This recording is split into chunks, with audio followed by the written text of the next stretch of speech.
Olá para você que está sintonizado aqui com a gente na nossa web Rádio Defensoria, seja pelo YouTube, pelo Spotify.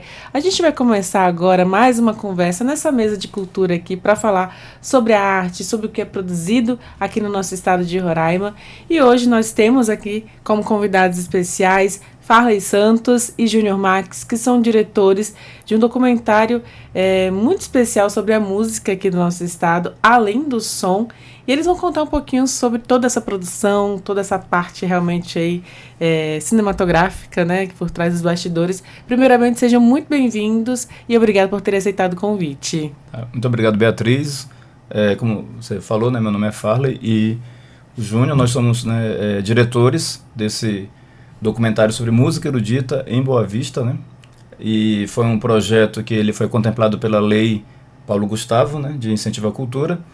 E agora a gente está devolvendo, né, a gente recebe o recurso e devolve um produto cultural, né, para que ele seja difundido para a população. Para você também, Júnior, dá um oi aí para a galera. Dá um salve.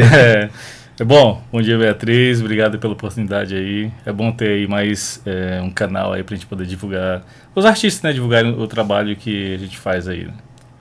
E me conta um pouquinho, né, sobre toda essa produção, como é que nasceu essa ideia, de fato, de produzir um documentário sobre música erudita, né, algo que tem um público específico aqui em Roraima, tem todo o movimento, mas que ainda não é tão difundido, por exemplo, como um forró, como uma música popular. Como é que nasceu essa ideia de produzir um documentário sobre a música erudita? Então, quer que eu comece? Quer vontade. Quer saber da história, quer saber da história dos bastidores. Isso, na verdade é bem simples, né? Nós já trabalhamos com uma equipe, ela já é formada, são pessoas que já se conhecem, né? Que já trabalham em outros trabalhos, em outros projetos. E quando surge um edital, então a gente se reúne, o que a gente vai fazer, qual vai ser o nosso projeto, né?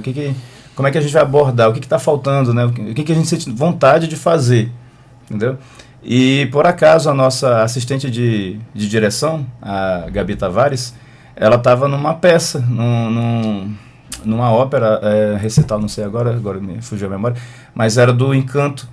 E uma vez lá, ela viu o pessoal da orquestra, né? E ela achou bastante interessante, assim, olha só, o pessoal da música erudita e tal. Então ela, quando na reunião, assim, a gente tem aquele brainstorm, várias ideias, várias coisas, e ela falou, por que a gente não faz sobre música erudita, né? E eu gosto, né? Eu sou um apreciador, porém eu não sou um estudioso da música erudita. Eu gosto, assim, daquela forma bem, né? Já é legal, mas não sei identificar, né? Bom, não sabia, agora já sei algumas coisas. Aprendeu, né? Aprendi muita coisa. E o Júnior, ele é músico, entendeu? Ele já é músico, é do rock, né? Então, assim, foi um tema que e a Gabi, ela já é uma pessoa que gosta muito de música, principalmente música erudita, ela gosta muito, né? E a gente falou, não, bora fazer então, né? Por que não, né? Aí o Júnior quiser dar a tua contribuição aí. Para o Júnior é praticamente a mesma pergunta, assim, mas já que ele já disse como é que nasceu, mas como você recebeu, então, essa informação? Vai ser esse tema? O que já foi ali logo de início pensado como um produtor, um diretor e também um artista? Assim, eu sou músico, né? Então, a minha família praticamente toda toca também, né? Então para mim foi bom. Eu até falei, ele ficou muito preocupado, né? Porque, poxa, eu aprecio a música, mas assim, eu não sei muita coisa. Eu falei assim, cara, para mim tá fácil. Pra mim tá fácil porque eu sou músico, é minha área, né? Assim, não é meu estilo de música, né? Mas eu sei mais ou menos como funciona, né? A cabeça do músico e tudo mais, né? Apesar de ser um pouco diferente, né? Uma coisa mais formal, né? Então, assim, acho que para mim foi... Assim, para mim não foi tão difícil, né, encarar uma produção dessa como foi em outras produções que a gente teve, que eu não, assim, a gente teve que pesquisar a fundo, né? Não que essa a gente também não fez uma pesquisa a fundo sobre isso, né, antes de iniciar todo o projeto, né? Até porque acho que os nossos documentários todos são assim, né? A gente, vamos fazer sobre isso, bora, então aí vamos pesquisar. Fazer um estudo, né?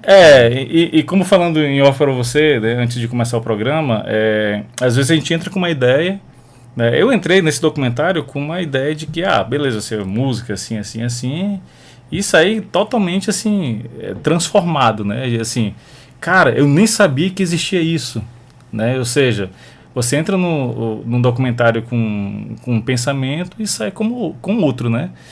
Então, tanto é que no meio do caminho a gente, não, vamos mudar um nome, porque isso vai muito além da música. Ah, tinha um nome inicial e mudou? Tinha, a gente mudou. Por quê? Porque a gente viu que não era só música, entendeu? Tinha muita coisa muito além do som, né? Muito além do que eles estavam tocando, né? E a gente resolveu mudar. Não, vamos mudar porque a gente precisa mostrar que não é só isso, né? E pra quem tá nos ouvindo, que não entendeu ainda, o nome do documentário é Além do Som, viu? É verdade, eu não falei, né? Mas é Além do Som. É Além do Som, que fala sobre música. Então, conta pra mim qual foi o primeiro nome, então, porque quando escreve o projeto pra Lei Paulo Gustavo, tem que apresentar ali a ideia, né? O primeiro nome que foi alterado depois pra Além do Som era qual? Isso, então, o que aconteceu? Nós já havíamos trabalhado antes com o Gabriel Alencar, né? Que ele é compositor e ele é músico erudito. Então, como meu primeiro passo foi conversar com ele e perguntar, Gabriel, olha, eu estou querendo fazer um trabalho, quero fazer assim, e você, na condição de músico, né, o que você tem a dizer sobre a música erudita, né? E ele me falou o ponto de vista dele, falou tudo e tal, e eu perguntei para ele assim, eu falei para ele, Gabriel, é o seguinte, é porque no cinema, assim, uma coisa que move muito é o conflito. Qual o grande conflito? O que foi? O que teve, assim, de, né? Qual a grande dificuldade? Como é que a gente vai colocar o documentário de uma forma que as pessoas entendam que não é só o pessoal lá tocando que... muitas pessoas, elas vêm com a ideia de que é uma coisa meio chata, entendeu? Que é uma coisa meio monótona, meio, né? E aí eu falei, e aí, qual é o grande tempero que a gente vai colocar aí nesse doc e tal? E ele comentou o fato de que na migração venezuelana, os artistas venezuelanos vieram e eles acrescentaram muito no cenário erudito de Boa Vista, né? Que as orquestras e as bandas, elas teve um boom, assim, tanto de qualidade quanto de quantidade de músicos, né? Então a gente bora atacar por aí, né? Então a gente até pensou, não, vamos fazer o Sinfonia Sem Fronteiras, né? Só que aí colocamos o nome, então a gente é muito nesse rolê, né? São os músicos venezuelanos que vêm e agregam, né, na música erudita, né? E fortalecem e tal. Só que quando começamos as entrevistas e quando começamos a pegar material, nós vimos que sim, tem esse foco, né? Tem essa situação que ela é abordada no documentário, mas que os mecanismos que envolvem a música, né? Essa parte da cultura, eles estão... É uma coisa mais, né? Vai além disso aí, entendeu? Que embora seja, claro, obviamente muito importante, né, o fato da união, né, dessa cultura, fronteira. Desses povos, da fronteira, tem a questão que ela é um pouco mais abrangente, que é a da transformação da vida das pessoas, entendeu? Então não é só as pessoas que fazem música, é como a música afeta a vida dessas pessoas e, né, transforma, né, tira ela de uma situação muitas vezes vulnerável, ruim, então através dela a pessoa tanto que descobrimos, né, que não apenas teve essa questão de abraçar a cultura venezuelana, né, dos artistas, mas tem os próprios trabalhos que são desenvolvidos pelas orquestras de trazer as crianças, né, desde pequeno, assim, já dá um encaminhamento dentro da arte, né, que eu acho que é muito importante isso aí. E tudo isso abordado dentro do documentário, né? Dentro do documentário. Eu vi que tem 30 minutos, é 40? 40, acho que é uns 40 minutos. 40 minutos dessa conversa com várias componentes da música erudita de Roraima, né? A gente teve, assim, acho que a gente tem mais de, sei lá, acho que mais de 20 a 25 horas de material captado com histórias muito boas, só que, infelizmente, pela natureza do edital, a gente não tem tempo de colocar, né? Mas todos os entrevistados deram boas histórias, né? Então a gente teve, a nossa dificuldade foi qual história colocar. Essa dificuldade eu entendo, viu? Qual história colocar, como jornalista, né? eu entendo. Pois cada entrevistado, ele é um universo particular, entendeu? Então cada coisa que a gente pesquisou em si já é um doc, entendeu? Já dá para fazer um doc completo só daquele pequeno contribuição que a pessoa fez ali. É verdade, assim, então foi muito difícil a gente escolher, o próprio Benny, né, que tem uma história de vida, que ele é maestro, hoje ele é maestro, né, então ele veio da Venezuela muito cedo, né, passou por muitas dificuldades lá, né, e veio fazer sua vida aqui no Brasil, né, E, assim, ele tem uma história, assim, muito boa, né? A gente colocou um pedacinho dele, colocou um pedacinho de cada pessoa, né? Então, e por isso que a gente resolveu mudar o nome, né? Em vez de Sinfonia Sem Fronteiras, isso aqui vai muito além da música, bom. Então, vamos mudar o nome. Mantivemos o objetivo A de história mostrar, também, né? Isso. mas nós agregamos coisas que a gente jogou até, inclusive, mais importantes.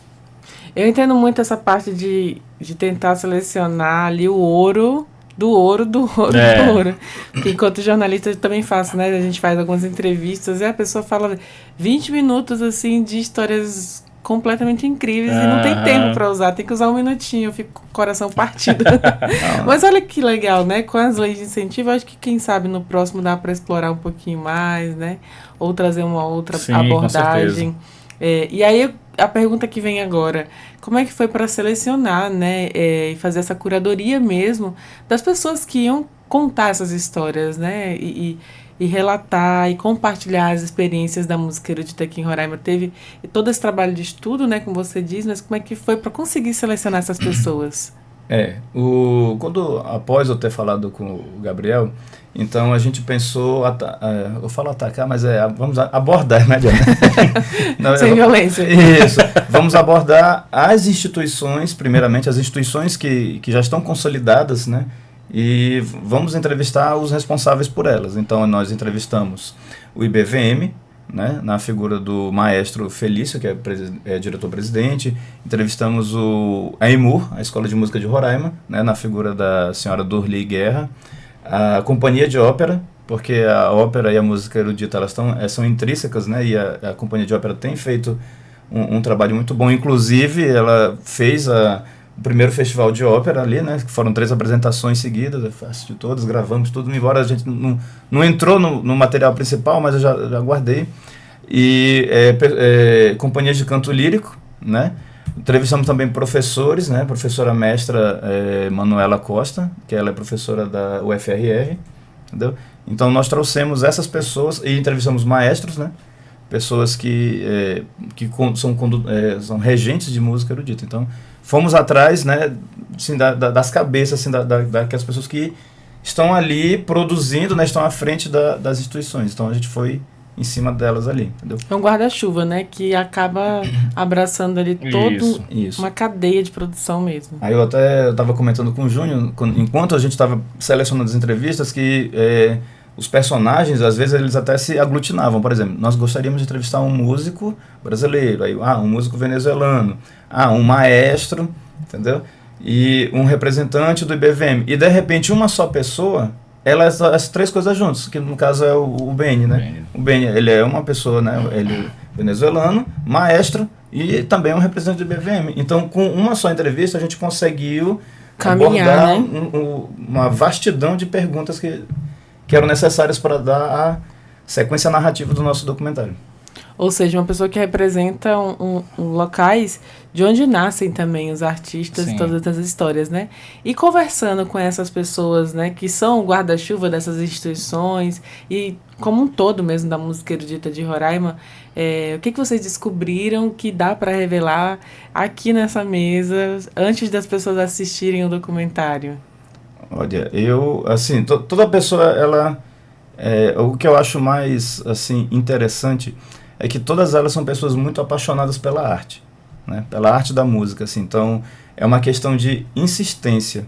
Apesar de todas as dificuldades de se fazer a música erudita, elas continuam ali firmes, entendeu? Então, eu acho que, para mim, né, na minha opinião, o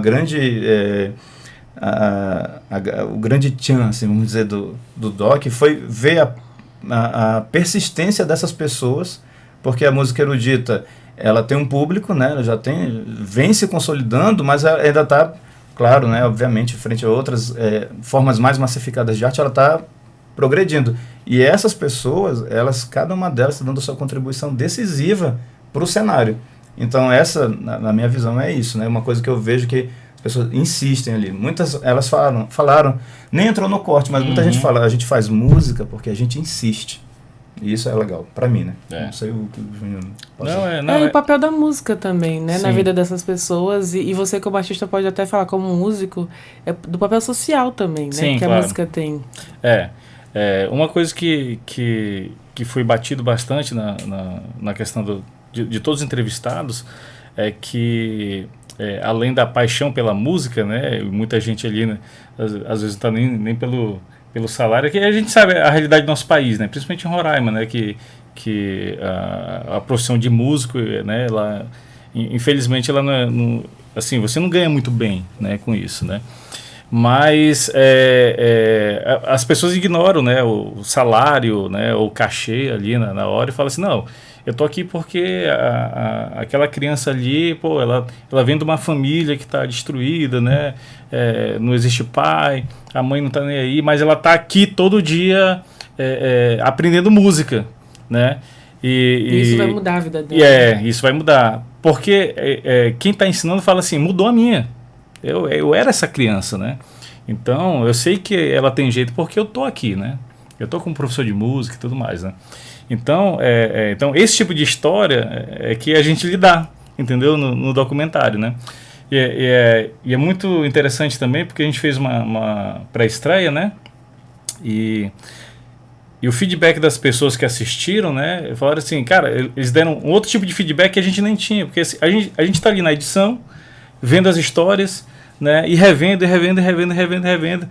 E às vezes fica uma coisa muito mecânica, né? Automático. Né? Muito automático, né? E quando as pessoas deram feedback, poxa, eu vi a dona Dorli, né? Poxa, fazia muito tempo que eu não via ela. Que legal, ela tá lá, cara. Ela ainda tá lá na música. Pô, aí isso pra gente, caramba, né? Fez com que as pessoas que assistiram assim, pô, conheci, mas não via há muito tempo, e agora tá vendo de novo, aí despertou um outro sentimento nelas, né? Coisas que a gente não estava nem atento, né? Eu não estava atento. É parte do patrimônio material realmente Sim. do nosso estado. Uma história de música erudita. Sim. É diferente. E dessas histórias, assim, você já citou algum exemplo aqui emocionante, né? Uhum. E a parte quando se fala assim, o quanto a música mudou a vida, né, desse artista, desse maestro, desse professor, e que ele quer também mudar a vida do seu aluno, né, daquela criança, daquele adolescente, isso também mexe muito comigo, porque a gente vê isso acontecer. O esporte e a música, eles têm esse poder muito especial na vida. A cultura, né, de modo geral. Assim, sem palavras, né? Mas pra você, qual foi a história ali que lhe marcou, que deu aquela engatada ali na garganta? Não sei se vocês choraram gravando? Vocês são emotivos ou não? Não, a gente procura ser bem técnico, né? E não interferir na história das pessoas, né? Mas houve momentos, né, de emoção, mas a gente teve que segurar, a gente precisa ser profissional, né? Que eu tô falando assim, que aquele momento você tá gravando ali, mas chega a dar uma engolida seca, assim. Teve, não entrou no corte, infelizmente, né, mas teve um momento bem emotivo, não vou citar o nome da pessoa, mas ela falou que ela era muito insegura com relação à música, e era a primeira vez que ela estava indo se apresentar e ela estava morrendo de vergonha, assim, ela não sabia se ela ia conseguir. Aí ela contou, acho que foi um tio, foi o padrasto, foi um pai, não sei. Aí ele falou, minha filha, vá, não importa o que acontecer, no final eu vou te aplaudir e eu vou te dar apoio. E aí ela disse que fez toda a diferença para ela. E eu entendo isso, porque quando bate insegurança na pessoa, tem que ter alguém ali para dar aplaudir. Pra Pelo menos uma pessoa, com né? certeza. Mas ela disse que foi tudo bom e os aplausos foram sinceros. Foi mais além do dele, né? Isso, mas ela disse que aquelas palavras ali para ela, naquele momento, enquanto criança, né, porque ela era uma criança na época, fizeram toda a diferença, inclusive pautaram a vida dela, que até hoje ela é uma pessoa da música. Entendeu? Então, eu achei um momento bastante bonito, particularmente falando. E assim, como produtores e diretores realmente que fazem, né, essa parte do cinema e documental também, que vocês falaram que já produziram outras produções audiovisuais, cinema, documentário. Não quero comparações porque cada um tem algo especial, né? Mas assim, desses aprendizados, né, dessas histórias, dá para contar um pouquinho também, para dizer assim, olha, a gente passou por muitos desafios, a gente teve que aprender isso naquele documentário tal, naquela produção de filme assim, para hoje ter elencar, né, realmente, cada produção ir melhorando e produzindo e conseguir entregar um material melhor. assim, para mim, né, eu acho que o Farley também, cada trabalho é um aprendizado, né? A gente sempre está evoluindo com todos os nossos trabalhos, né? Mas um que me desafiou muito foi o do Aracan, né? O Aracan foi um documentário sobre gastronomia roraimense que a gente fez, né? E assim, eu não sei nada de gastronomia, eu sei comer. Eu sei comer, eu favorita gosto. Eu gosto de comer, é a minha né? parte favorita. Então, assim, aí quando o Farley chegou com um projeto, né? E aí falou assim, não, vamos fazer. Eu não entendo nada, mas eu também não sabia editar e aprendi. Então, vamos lá, vamos fazer a pesquisa. E a gente entrou no documentário com o pensamento de assim, vamos focar na comida típica roraimense, né? Vamos lá, vamos atrás da comida típica roraimense, né? E numa das entrevistas, né, a gente estava com todo o nosso roteiro pautado nisso, e numa das entrevistas, né, uma professora, uma historiadora, né, falou assim, a comida típica ela não existe. Aí a gente, Oi? Pois é. Mas peraí, como assim? A gente tem aqui, né, a paçoca, né, a da morida e tal, que a gente estava atrás. Ela não existe. Ela simplesmente, assim, mudou o doc. Aí eu falei assim, Farley, a gente vai precisar mudar tudo. É porque ela disse que, na verdade, o conceito da existência de algo típico, assim, né, ele é um construto social. Então, é uma coisa inventada, entendeu? Então, a pessoa, para fazer certas afirmações nesse sentido, então ela tem que entender quais são os fenômenos sociais que transformaram aquele conceito, entendeu? A partir de qual momento se torna típico? Por que é típico, né? Sim, com qual propósito, com qual interesse? Então, às vezes, que foi o nosso grande problema na época, às vezes assim, por que tal comida é considerada típica? Entendeu? A que propósito serve isso? E que, inclusive, nós a entrevistamos porque era o trabalho dela, era o trabalho de TCC, Isso. Que era sobre a construção da identidade cultural. Gastronômica. Entendeu? Isso, exato. Então ela disse, como você pode dizer que um prato, ele simboliza aquela região toda? Entendeu? E ela, inclusive, deu o exemplo da damorida, né? Você pensa que a damorida, você fala, a damorida é a comida típica, né? Ou a paçoca em si. Mas se você for em várias comunidades indígenas, por exemplo, de povos originários, cada um faz a sua de um jeito. E aí, qual é então? Entendeu? Então, esse novo foco de pensamento, nós, né, enquanto documentaristas, falamos assim, olha, a gente vai ter que abordar isso, porque tem a questão da ética do documentário, né? Isso. O documentário, o documentário não é que eu quero, né? Eu quero isso e eu imagino que o documentário ele vai me trazer isso, mas por isso que nós entrevistamos pessoas que trazem contribuições decisivas. E quando uma contribuição dessa ela vem de encontro ao que a gente está imaginando, então eu penso, e o Júnior concorda comigo, o certo é nós refletirmos o que vai ser esse documentário daqui para frente, entendeu? Muda a rota. Muda completamente. Tem que mudar porque, assim, em todos os meus estudos como direção de documentário e tudo mais, né, os meus professores sempre falavam assim, o documentário ele tem que abordar sempre os dois lados e deixar o público decidir qual lado que ele quer seguir, né? Você não tem que colocar o seu lado, né? Não que isso seja errado, né? Não que seja errado. Mas tenta num documentário não colocar o seu lado. Você é isento, você está ali para mostrar o que as pessoas estão vivendo, né? Então a gente tenta abordar isso em todos os nossos documentários. Falar assim, cara, mudou tudo. A gente estava pensando nisso e agora a historiadora falou que não existe. E está embasado no TCC dela. Uma pesquisa, né? E a gente começou a procurar, pesquisar e realmente é isso. Aí fomos com o professor... Como é que André? O professor André, né, que ele é doutor, né, aqui em História da Amazônia, e aí abordamos com ele falou, não, realmente é isso, é uma construção cultural e tal, né, aí a professora até deu exemplo assim, cara, a imigração venezuelana está aí, né, quem sabe daqui... outro sabor também. Pois quem sabe daqui a 10, 20 anos a arepa não seja uma comida típica de Roraima. Pepitos. O pepitos, né. Então, ela explicou pra gente assim, tem que mudar, vamos ter que conversamos mudar tudo. com uma antropóloga também, né, Nádia Farage, e ela falou, não, olha, realmente é construído mas não quer dizer que seja errado também. Isso, entendeu? Né? Então tem uma coisa assim, não é que você decrete que não existe e tal. A questão é, existe uma construção, ela não é errada, mas é só que você tem que ter cuidado na hora de abordar o tema. Isso. É um tema muito complexo para você, em poucas palavras, dar uma definição. Entendeu? Então ele tem que ser construída a definição para que ela seja abrangente, para que você não crie certezas, né? Você, essa é que assim acabou. Não, nada é assim, né? Então é isso. Esses são os desafios de fazer documentário, de a gente, nos nossos documentários, né? Então, a gente entra com pensamento, como eu disse para você, apesar de ser músico, né? Eu entrei com pensamento nesse do Além do Som e saí de lá, rapaz, eu nem sabia que existia tudo isso. Né? Eu tô descobrindo que eu sou um músico muito fraco. Pois é, isso mesmo. Caramba, eu sou um músico muito... não entendia nada de música. Mas eu digo assim...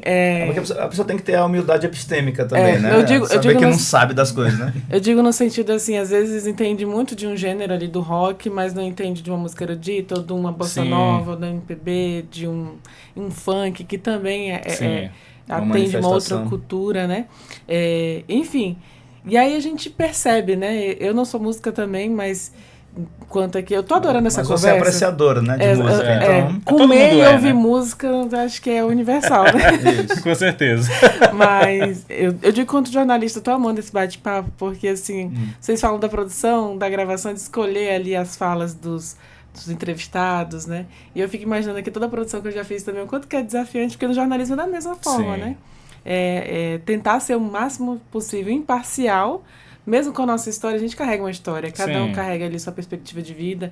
A gente quer colocar a nossa perspectiva independente, aliás, inconscientemente. Isso. Mas a gente é sempre chocado, né? Bate de frente com outras verdades, outras realidades. E a imparcialidade realmente é muito preciosa nessas produções de documentário. Eu fico muito feliz ouvindo, né? Vocês também produzindo dessa forma. Assim como Além do Som, né? Veio com uma ideia ali de falar dos migrantes.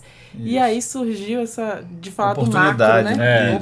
De falar do macro, que é a música erudita em Roraima. E falando ainda dos migrantes venezuelanos, eu tive a oportunidade de conversar com alguns aqui já da música erudita, e eles contam, né, que na Venezuela existe realmente, eu acho que isso deve estar no documentário, existe todo um sistema de música erudita na Venezuela, e eles são muito envolvidos nisso mesmo, né? E aí chega em Roraima e só acrescenta. Para você ter ideia, quando nós começamos a entrevistar essas pessoas, eles mencionaram, né, o El Sistema, e aí eu falei, não, cara, eu sentei ali, vamos assistir o documentário do El Sistema, que existe documentário, a gente foi na internet, tá lá, El Sistema, e assistimos todo como é que era feito lá na Venezuela, toda a história de como...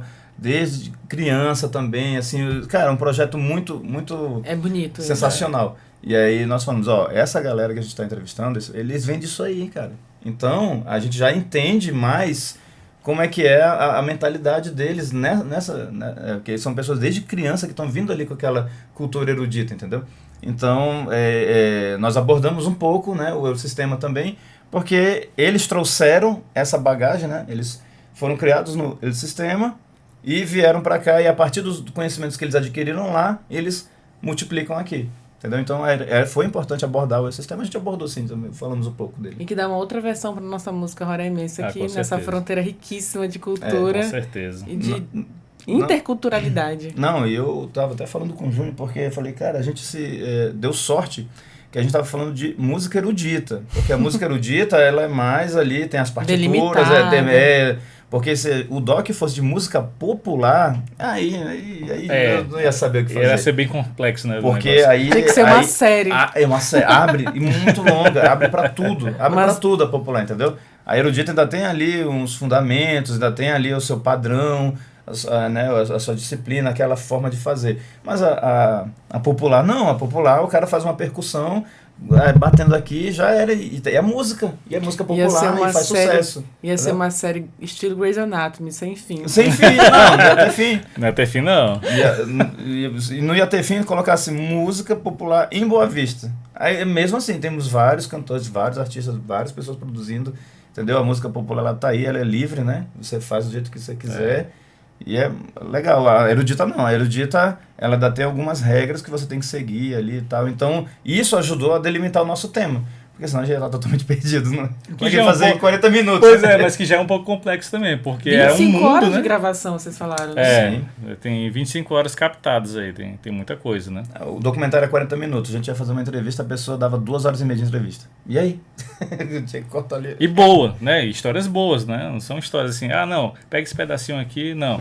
Do começo ao fim, as entrevistas foram boas. Todas, né? Não tem uma que a gente fala assim, não, essa aqui não vai entrar porque não encaixa. Não, pelo contrário, né? Todas encaixavam, né? Do Todos começo ao os fim. nossos entrevistados entraram. Porque no documentário, às vezes, acontece, infelizmente, você, em nome de seguir a sua linha narrativa, às vezes o entrevistado fica de fora, porque não dá. Ele falou algo, embora bom, ele leva o documentário para um local, né, para uma área narrativa que você não consegue trazer de volta para você dar o seu fechamento, né? Mas nesse a gente conseguiu. 100% dos entrevistados eles apareceram no documentário e foi muito gratificante essa parte aí. Que legal. E agora eu queria que vocês falassem um pouquinho sobre o acesso mesmo. Teve a pré-estreia, né? Do documentário, foi no cinema? Isso, no cinema. Que legal. Eu não fiquei sabendo a tempo para ir, olha que pena. Mas eu queria assim, que vocês compartilhassem como as pessoas podem ter acesso posterior, né, a essa produção. Tá, a gente, a partir do dia 7 de setembro até o dia 17, vai ficar 10 dias no ar. A gente vai disponibilizar na internet, né, no canal da nossa empresa aí, da Red 361 no YouTube.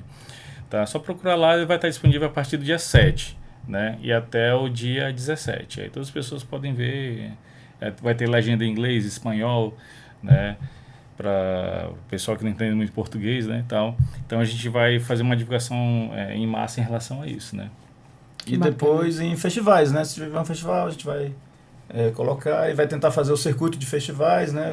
Onde entrar, né? Porque o formato do média ele é mais complicado para entrar um pouco nos festivais. Geralmente é curta, né? Mas infelizmente o tema não sei se a gente vai conseguir sintetizar a ideia num curta, ia ser uma coisa muito. Então ficou média. Então a gente procura, né? Faz o circuito de festivais, aí eles cobram o ineditismo, a maioria, né? Tem que ser uma obra inédita. Então a gente tem um ano para fazer esse circuito, aí depois de um ano eu sempre tenho a ideia de jogar na internet e deixar para todo mundo assistir, né? Porque é um produto cultural para que o público assista. Então, é um patrimônio, né? Já que foi feito com dinheiro público. Dinheiro público, né? Incentivo à cultura, nada mais justo do que deixar de graça para todo mundo, né? Afinal, né, é o nosso dinheiro ali empregado, né? Então, a gente retorno para a população. Isso, a gente tenta assim, fazer com o mais primor possível e depois deixar disponível para todo mundo de graça, né? Sem ônus nenhum, né? E isso que é interessante, né, para reforçar a gente, você começou falando da Lei de Incentivo à Cultura, Paulo Gustavo, que foi, aliás, no qual o projeto foi contemplado, e o quanto que isso faz diferença realmente na história, né, da arte como um todo no país. Aqui em Roraima não tem sido diferente, tem nascido e tem sido, aliás, estão sendo produzidos muitos materiais, muitos projetos culturais, e a gente tem conversado sobre isso aqui, e assim, eu tenho me apaixonado, né, E uma dúvida que eu fiquei durante a sua fala, só sobre como assistir, né? O documentário. Além do som, viu, gente? Isso. De 7 até 17 de setembro. Isso. Vai estar na plataforma da empresa Red 361. No canal no YouTube. No canal no YouTube. youtube.com/Red361. Que é o nome da produtora, né? Que fez tudo isso. A produtora deles. Isso. Então é isso. Eu queria que vocês deixassem até concluíssem, né? Deixassem uma mensagem também, talvez aos músicos que ajudaram em toda essa produção, ou realmente ao cinema, a produção documentária aqui do nosso estado. Fiquem à vontade, realmente, assim, porque, enfim, fico muito feliz em recebê-los, em ouvir um pouquinho, né? Dá vontade assim, gente, me convida para o próximo documentário, viu? Para trabalhar na produção. Quem sabe? Para trabalhar na produção, que adoro essa ideia. Mas, enfim, deixa aí uma mensagem, um recado também para a galera e para as pessoas também ficarem ligadas aí no YouTube lá para acompanhar no dia que tiver à disposição, dia 7 a 17 de setembro.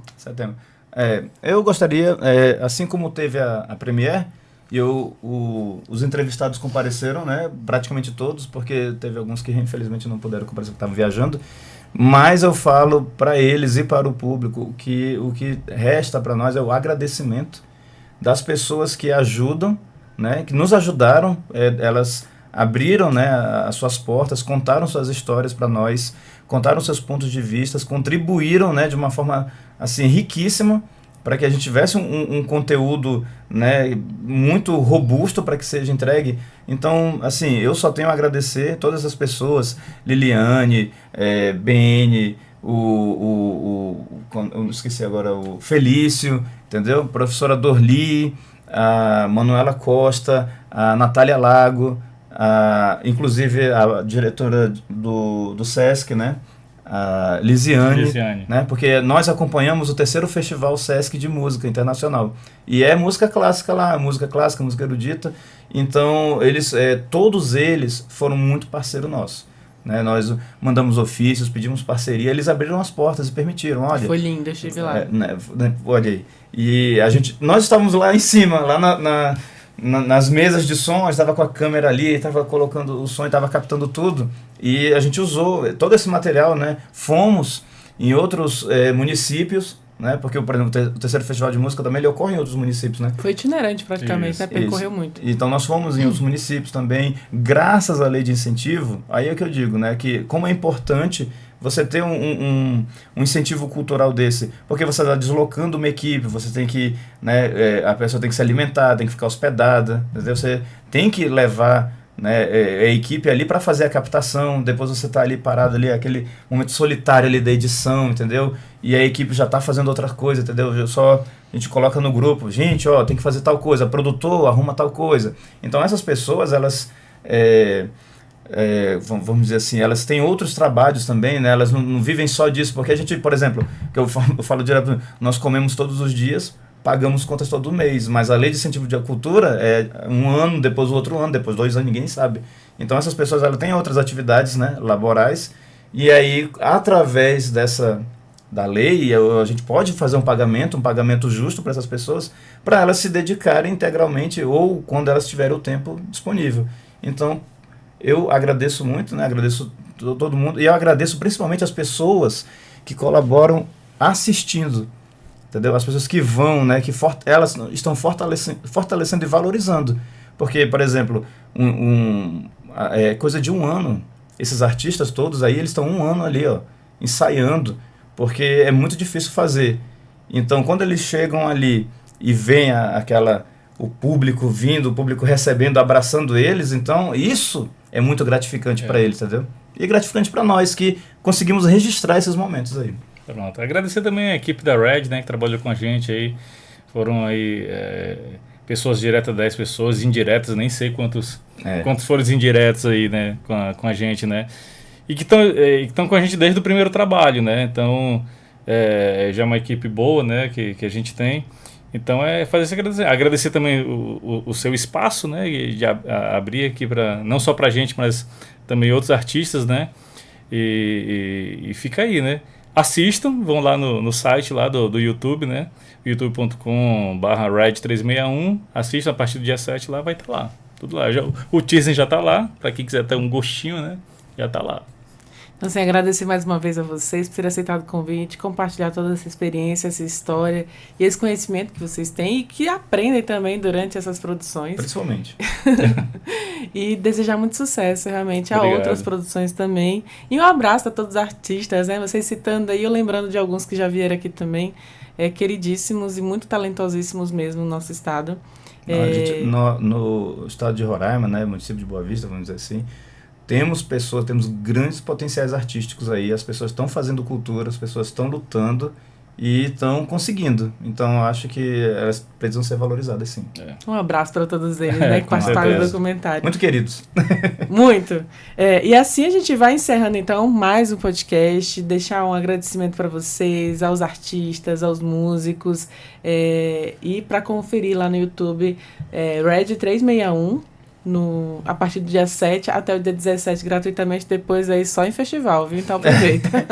Muito obrigada pela sua companhia. Se quiser ouvir essa e outras entrevistas, acompanhe as redes sociais da Defensoria e também os nossos canais aí na plataforma YouTube, Deezer, Spotify. Basta procurar por @DefensoriaRR. Muito obrigada pela sua companhia e até o nosso próximo encontro. Tchau, tchau!